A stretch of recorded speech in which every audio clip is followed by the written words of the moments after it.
for 3 days. Oh, you can watch it Monday morning. Make sense? Okay, yes. Do you have a microwave? It just hit me. I do not have a I'm not microphone. here. Sexual assault. Come on, let's get started. Okay, question of the day. Think for a second before you answer. How much do you think the average American household spends on transportation each year? On average. That's going to be, if you have a car, all the expenses related to having a car. If you use public transit, all the expenses related to public transit or Uber or whatever. How much? 25,000? 6,000? 2 Robux. That is an incorrect answer already, I'll tell you that. There is no wrong answers, remember? Yeah. In this question, there is. 2 Robux is incorrect. Oh. Okay, any other guesses? Yes. 1,000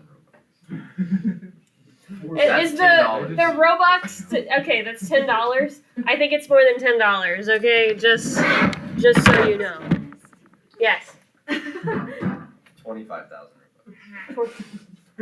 That's like 25. That's what, like That's a big deal $250 right there. It's a bit more than that. I guarantee. RJ. Anything else that's a reasonable guess? Okay, let's find out. It is actually. You pressed it. I did. That was close. $12,000 a year on average that is spent on transportation costs. Yeah. So it's a lot more than you would think to own a car or have to travel back and forth to work or things like that. So let's learn today how to budget for it. So Americans spend. Are we gonna get quiet? Thank you. Americans spend a lot of money on transportation every year. So let's take a look at how exactly they spend that money, how they get to and from places. Oops, that's too far. Okay, so these are 7 examples. What do we do around here to get around? Most everybody uses a car, right? We live too far from anything for the most part to walk. And do we have public transportation? Yes. No. What do we have, Eamon? That's not quite public transportation. Takes me anywhere I want. Buses. Buses, okay, school buses are a version of transportation that's semi-public. Do things like Uber, do they work out here? Yeah. Generally speaking, no. If they do, are they expensive? I don't know. Yeah, Yes. Let's see what else we have to talk about. Okay. Raise your hand if you've ever lived somewhere where you could walk from place to place. It's nice when you can do that, isn't it? I've never. I mean, you can do it a little bit here. You might be able to walk to like the store to get something, but you're not going to be able to walk all the way to Walmart very easily, right? Whenever I was living in, or actually during college for the most part, and a couple other places that I've worked, I was able to walk to and from places like the grocery store. When we lived in Cyprus, it was like a half mile to the grocery store. So if I needed 2 or 3 things, instead of driving, I just walked over, grabbed my stuff, and left. Or paid for it, rather. So, I did not steal it. I paid for it. Okay, so walking is an option, especially in big cities. Yes? Right now? No. I'm too broke for Starbucks every day. When I was younger and more irresponsible, I did. When I was like 19. Monty's got the money to win. Okay. Bike or scooter? Now, is it talking about a regular bike or scooter that you buy at Walmart? Maybe the bike, probably not the scooter. So, a normal bike can get you from place to place, yes, and very cheaply. You pay, your $200, $300, $500 for a nice bicycle, and then it's gonna last you well if you take care of it and get you from place to place pretty quickly. Maybe not in the Texas heat, but when it comes to scooters and bikes, there's also another option. You can have electric bikes and scooters. A lot of the time they are run as a rental in bigger cities or like college campuses, places like Florida. A&M had a big scooter thing for a while, the electric scooters, and you like log in with an app on your phone, pay a couple bucks, and ride it for a couple hours. So that is an option how some people use transportation. Uber and Lyft. Like we said, out here, it's kind of impractical. It's a little expensive. You only want to use it when you're in a pinch. But some places, that's the cheapest, most efficient way to get around. Public Public transportation. I know we said we don't have a lot around here. There is, Palo Pinto public transport, right? That exists. It's like a van or a bus that goes around. Anyone ever used it? No. Probably not. Someone in another class said it was just the old people that use that. Well, that's rude. I don't know. I've never used it. Ah, okay.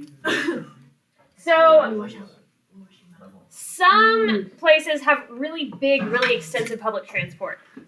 Things like New York or overseas.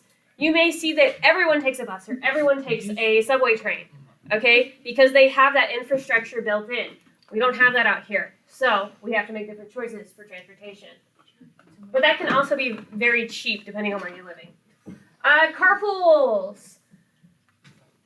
You can use carpools for HOV. Anyone know what the HOV lane is? High occupancy vehicle. So when you get on the highway, you get to go in the fast lane if you have more than 2 people in your car. It can also save money to carpool because you share things like gas expenses. And some workplaces offer carpool services, or employees choose to ride together. When I worked at Mineral Wells, I had, or not worked, but when I student taught at Mineral Wells, the teacher who was in charge of me, or that I worked with, lived in like Stephenville, and there was like 4 other teachers that lived in Stephenville, and so they would carpool and they took turns driving to share the cost of driving an hour to and from work each day. You want a carpool? We can save money. Yeah. You don't live near me. And I can fix that. Okay, some people choose to avoid transportation altogether. They say, I'm going to stay at home. I work at home, I work online, and I order everything online. During the pandemic, did you and your parents pay a lot for gas? Yeah. Probably not, because you weren't going anywhere, right? For the most part? No, I didn't have a car. That helps we, too. We traveled more. And car sharing services exist as well. Alongside that concept of carpooling, where you share a ride with someone else, you can use apps or different companies that provide rides that way as well. So, let's keep going. Go high. So, what do you think would impact what type of transportation you choose to use on a daily basis? Okay, how much money you make? What else? You're willing to. If there's public transport available, maybe, someone else said something else a second ago. It's mixed with water, so it's not just flavor. Are we listening? Are we paying attention? Okay. It also might be location. It might be your willingness to drive. A lot of people in New York straight up choose not to drive because it's not worth it to have to pay for a place to park their car. Any other ideas why people might choose different forms of transportation? Okay, distance. You might choose to walk or bike or use an electric scooter if stuff's really close. But if it's really far, driving's going to be easier. Okay, this is some maps that we're going to look at about transportation in rural areas. This is going to show us, let's see, what was it? I can't remember. Okay, this is going to show us inner city transportation in rural areas. So that's going to be things like, first let's look at buses, okay? This is going to be buses available in rural areas. The darker the red, the more bus services are available. Give it a second to load. It's a little slow loading everything in. Okay, so we're right over here. Do we see a lot of buses available? Not majorly. They're focused a lot in like Houston area. If you look over Florida and this entire coast and the northern states, there's a lot of public transport there. Florida, why would they have a lot of public transport? Old people. Old people, yes, but what's the other reason? Old people. What's the big thing that's in Florida that everybody visits? A lot of old people. The beach and Drug dealers. no. Disney and Universal, right? Literally every drug dealer. Lots of people use buses or other public transport to get around there, so that's a lot of that. And then, like I said, these big cities up north will have public transport. And then over in California, that area, there's a big spot right here that has all the public transport. Guess what area that is? Los Angeles. That's where you've got a big concentration of people living, right? And a lot of them are going to a lot of places all the time. Let's also look real quick at railways or subways and things. I didn't even really say Not a that. lot, right? A lot focused up in this area around New York and DC. You're the whole. Some over here by one of the Great Lakes. Very little in Texas. Although, remember when they were talking about, oh, what if we had a train that went from Houston to Dallas in 2 hours? Still waiting on that one. That would be really cool. That would be awesome. It would be, right? That's why we need it. Okay, let's go ahead and get out of that map. That'd be so I want to say that if they ever finish it, it's supposed to be like 100.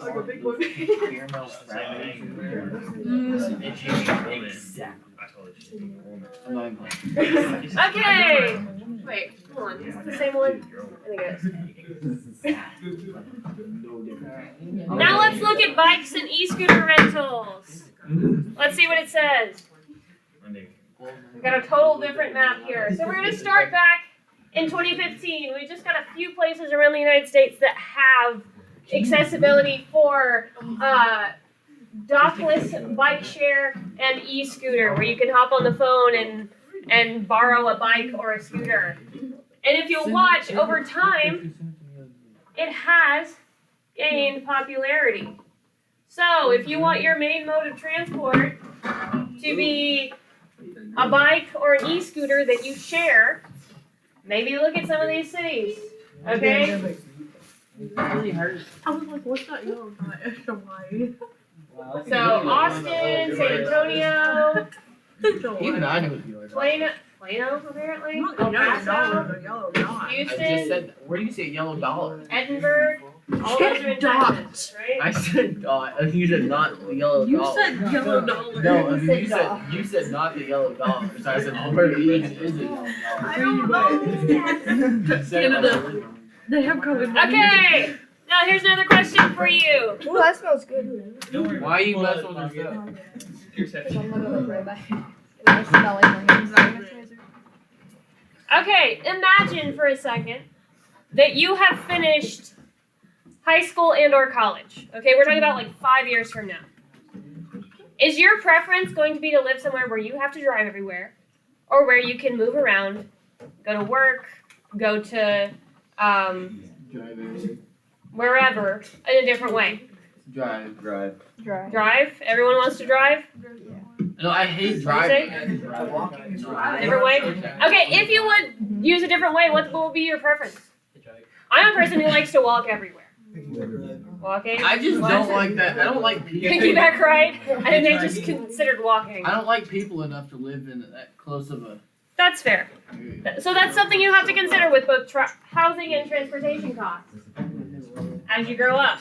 Okay.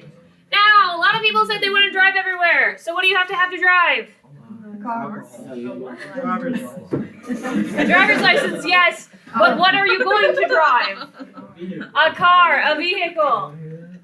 So, let's look at this video and see what it tells us about driving or owning a vehicle. How much do you think it costs to buy a vehicle? It depends. $4. What about a brand new vehicle on average? Bet you $100 your husband can find a brand new one for $20. So the actual. Give me 1 I said, I second. bet you $20 that her husband can find a brand new car for about $20.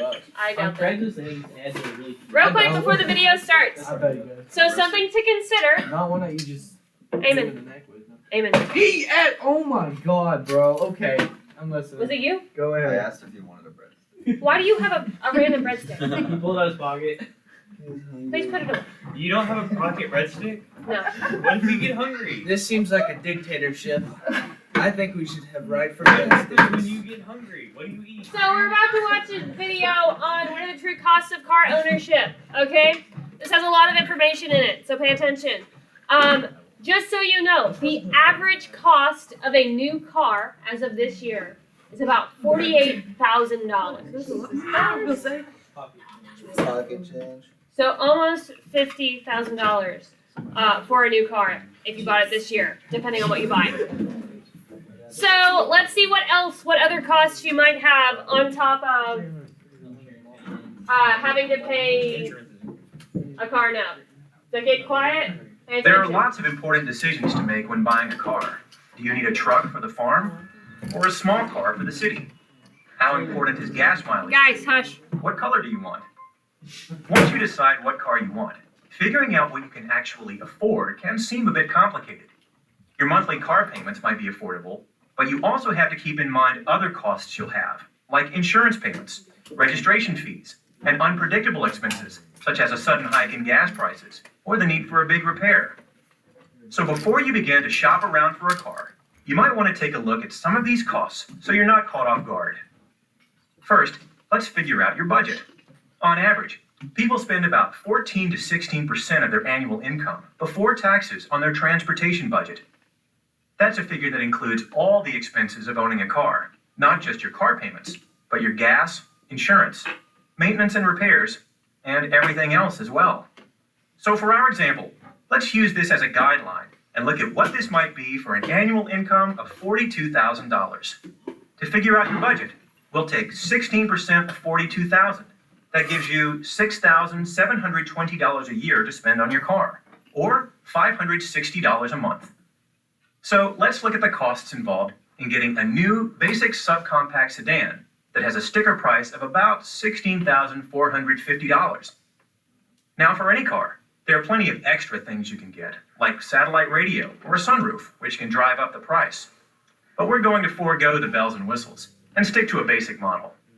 And when you buy a new car, keep in mind that there are often extra fees in addition to what you pay for the car itself. You might have fees for things like documentation and destination charges for getting the vehicle from the manufacturer to the lot. Your registration fees may also be included, which can save you a trip to the DMV.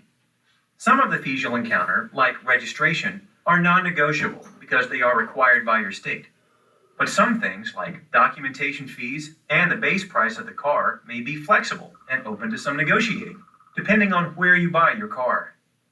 So let's say that after negotiating the price of the car and the fees, and adding on your local taxes, you're paying $16,750 total. And in this case, you're going to finance the car entirely. That means you're not going to make any down payment or trade in another car.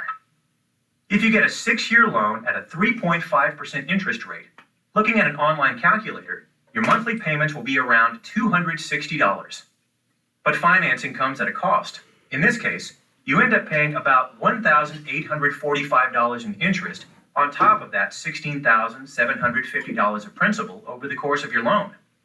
So if you have the cash, you may consider buying the car outright. Or if you have a few thousand to spend on a down payment, you could lower your monthly payments and save in interest over time. But for this example, let's say you don't, and you've got a $260 car payment. That's a really Then there's cheap car. gas. Let's say this car gets 32 miles to the gallon, and on average you drive about 1,250 miles per month. 1,250 miles divided by 32 miles per gallon gives us about 39 gallons of gas each month. If gas is around $4 per gallon, 39 times 4, we're looking at about $156 a month on gas. There's also your car insurance. Insurance prices are based on a number of factors, including where you live, your driving record, the type of car you're driving, even your job. If you're figuring this out for yourself, you might want to look at an insurance estimator, as rates can vary dramatically. Let's say you use an insurance calculator, put in your info, and see that you'll get a rate of about $100 a month. So adding our monthly car payment of $260 and an estimated gas expense of $156, plus the $100 for insurance, we already have a total of about $516 per month. Now let's look at some more periodic expenses you might have, like regular maintenance. Generally speaking, every 7,500 miles or so, it's recommended that you rotate your tires and change your oil. If you're driving 1,250 miles per month, That's about 15,000 miles per year. Divide that by 7,500 miles, and it looks like you might need to do this about twice a year. And let's say it costs you about $80 or so each time, for a total of $160 per year. Although some new cars come with a service agreement that covers some of these basic maintenance costs for the first few years. Now, going to a shop for regular maintenance can be a hassle, and you may wonder, is it worth it? Well, skipping tire maintenance and oil changes can cost you in the long run. A set of tires might last you longer if cared for properly, and a new set might cost you around $600. Not changing the oil will eventually wear out your engine, which can cost thousands to replace. So that $160 a year may be worth it over time. For the first few years, with a new car, you probably won't need to do much more maintenance than this. If you do, it might be covered by your warranty. You'll also have to re-register your car and probably get it inspected from time to time, depending on your state. This could be once a year or every few years, and can cost $45 to $300 or more. Let's say your registration and inspection will cost about $200 every 2 years, or another $100 per year. So adding $160 for maintenance and another $100 for registration and inspection, you get $260 per year. Divided by 12 months, we've got, well, about $22 per month. And if we take our previous monthly expenses, which were $516, adding 22, we've got $538. Then looking at our original budget of $560, if we subtract $538 for our monthly expenses, that leaves us with $22. So having calculated some of these costs of car ownership, we can see that this car could be inside your budget. Now, you may be thinking about that extra $22 a month. That's $264 a year. Why not accessorize?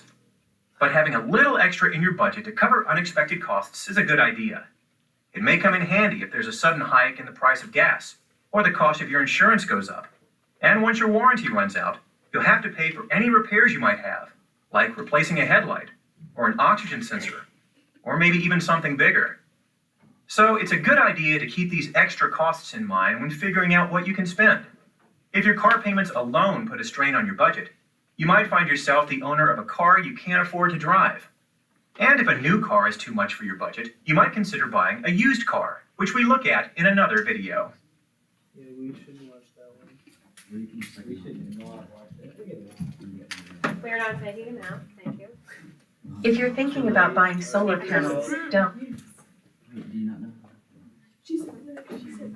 Okay, so in my life, personally, I've had 2 cars. Okay, my first car was a 1996 Chevy, what was it? Lumina. It was an old lady car, and I had it for 2 or 3 years, I believe. It cost $2,500 because it was old. It was secondhand. And it didn't go fast at all. I could only go about 60, 65 miles an hour at the most because the car was as old as I was. And after 2 or 3 years, it started having some issues, and I had to get something else, like the air conditioner wouldn't stay charged, things like that. So my next car was the one I have now, a 2016 Chevy Sonic. It was a $30,000 car when I bought it, new, in 2016. I put $2,000 down, and the interest rates back then were also better than they are now. So it cost less for that reason as well. And I lucked out because I had $300 a month car payments that I was supposed to have for 6 years, and 3 years into paying off my car was totaled out by insurance because I ran through a hailstorm. So I only had to pay for half of it. Okay, be honest, was it on purpose? It wasn't on purpose. I sat on the side of the road for about 15 minutes in the middle of a hailstorm on the border of Texas and New Mexico. You paid $30,000 for a Chevy Sonic? Off the lot, yeah. That sounds like a lot for that car. Look up the new one. How much is it? They don't make them anymore. They don't make them anymore? But I'm pretty sure when they Yes, stopped making them, they were like It's 15. not that one, dude. Let's see. You said you wanted more. Yours probably has a cigarette, the ashtray in it. No. What about the old cigarette? We're almost done. So they have a 2020 Chevy Sonic. The fingerprint. Yeah, they're cheaper now. Okay, maybe that was including interest. I can't remember. Anyway, Okay, So- so you just got scammed. Back to the Nearpod. It might have been 20,000 and I'm remembering it wrong. Yeah, you didn't. I hope so. Anyway. So, how do you reduce your transportation costs? Well, remember those things we talked about originally? Instead of driving your car, you start doing some of those Drive it things. through a hailstorm. You share your ride costs. You use public transportation. You walk. You bike. Things like that. And you buy used cars instead of new ones. That's a lesson I had to learn the hard way. And we're not going to worry about that article because that's all it talks about. Okay, so from there, you guys have the rest of the class period to work on your group project from yesterday. Try and get it finished up. Again, we're going to have a lecture and then a quiz tomorrow. So, work on that. And if you're missing work, do that too.